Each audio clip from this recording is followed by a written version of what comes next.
vergunning. Daar moet ze een boevergunning voor hebben. Ja, en in dit land kan ze tegen elke vergunningsaanvraag zwaar aantekenen. En dan kan het lang gaan duren.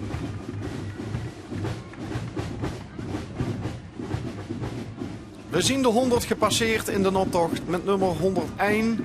Hoedenbergdorp, Epe, Schutterie Sint Paulus.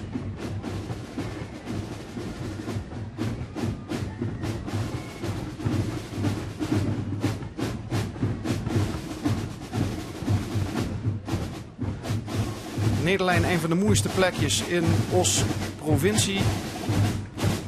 Maar als Schutterie mogen die zich ook laten zien. Absoluut.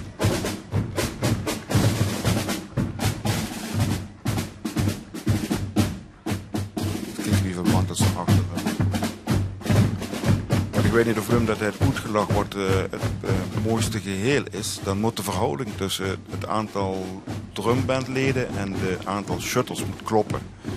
Als ze een hele grote drumband hebben en achter 3 of 4 geweerdragers, dan is dat niet in balans. Daar let de jury op. Dan krijgen ze punten voor. Daar hebben we al een aantal voorbeelden van gezien. Dit ziet er heel goed redelijk in balans uit, hè? Ja.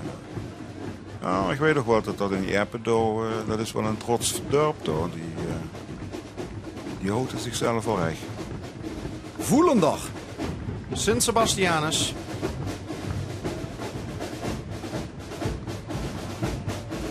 Ik ben ook de Oorleenburg al een paar keer gewonnen.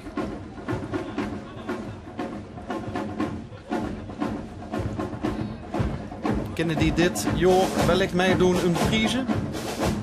Absoluut, maar het is al een hele tijd geleden dat ze dit keer hebben gewonnen.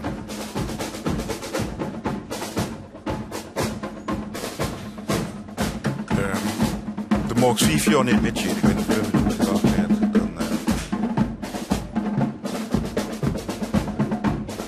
Ze scheten wel met, maar ze werden niet in de prijs. Een onderling concours hebben ze eigenlijk.